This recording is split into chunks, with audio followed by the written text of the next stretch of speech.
Sejam muito bem-vindos à quinta aula do curso gratuito de Unity. E como vocês se lembram, na aula passada nós programamos a movimentação do Paddle. O que é muito legal, já que agora nós conseguimos movimentá-lo na fase.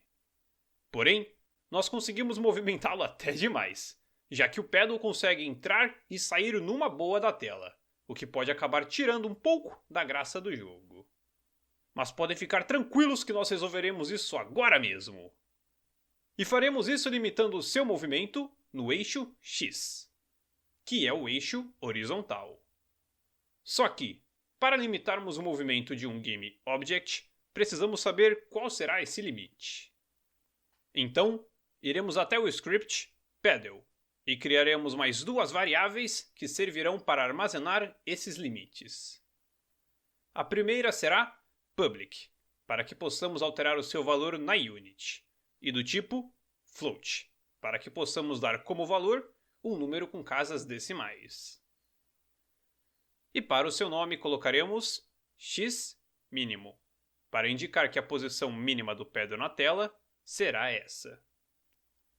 A segunda também será public e do tipo float, mas seu nome será x máximo, para indicar que esse é o máximo que o Paddle poderá chegar na tela.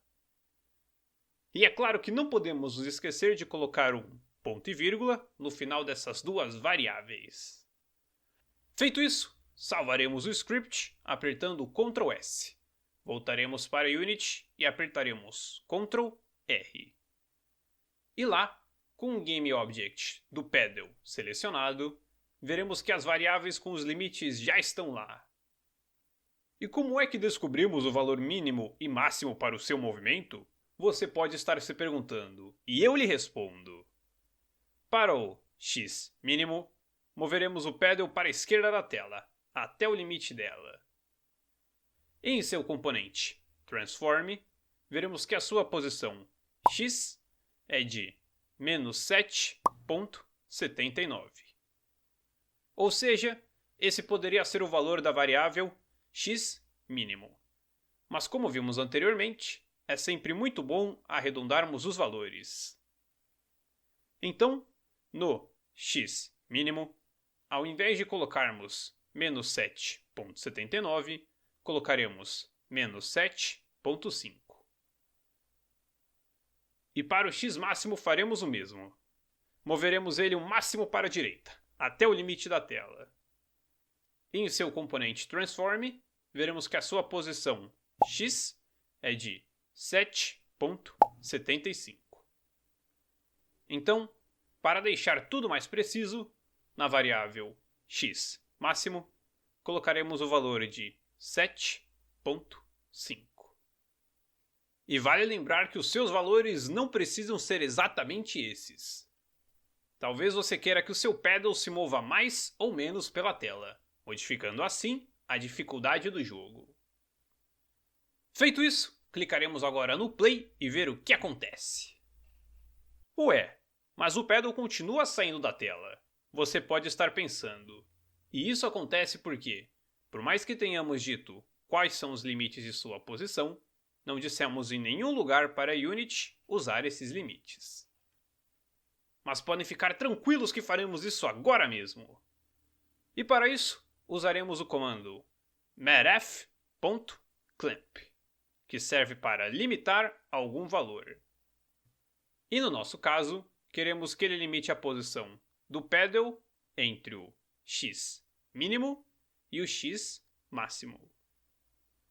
E para isso, voltaremos no script Paddle e no método movimento do Paddle, antes das condições if, digitaremos transform.position, símbolo de igual, new vector 2, abre e fecha parênteses. E antes de continuarmos essa linha, vamos entendê-la melhor. O comando transform.position acessa a posição no componente transform do Paddle.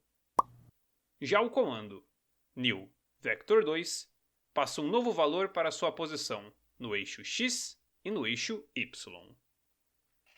E que posição é essa? a posição que passarmos dentro de seus parênteses. Sabendo disso, dentro deles escreveremos mathf.clamp, abre parênteses, transform.position.x, vírgula, o nome da variável x mínimo, vírgula, o nome da variável x máximo e fecha parênteses. Por fim, colocaremos mais uma, vírgula, transform.position.y e no final, ponto e vírgula. Essa linha ficou gigante, mas já entenderemos para que ela serve.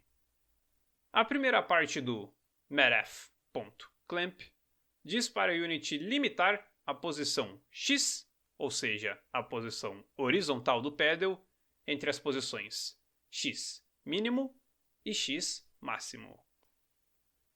Já a segunda parte diz para a Unity limitar a posição y, ou seja, a posição vertical do pedal em sua posição atual.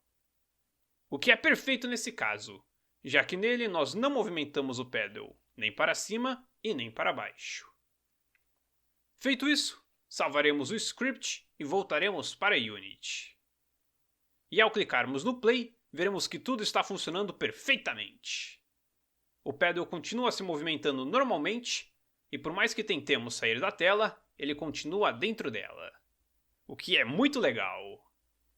E agora que limitamos o seu movimento, precisamos fazer só mais uma coisinha no pedal, que é mudar o nome do seu GameObject para Pedal, apertando a tecla Enter no teclado para confirmar a mudança. Lembrando que isso não é necessário, mas deixa o nosso projeto mais organizado e bonito. Feito isso, salvaremos a nossa cena ainda em File e depois em Save. Já que na próxima aula nós adicionaremos a bolinha no jogo e faremos ela interagir com o nosso pedal. Espero que você tenha gostado da aula e se gostou, peço que deixe um gostei e um comentário, dizendo o que achou dela e do curso. E caso conheça alguém que se interessa por desenvolvimento de jogos, compartilhe essa aula com essa pessoa.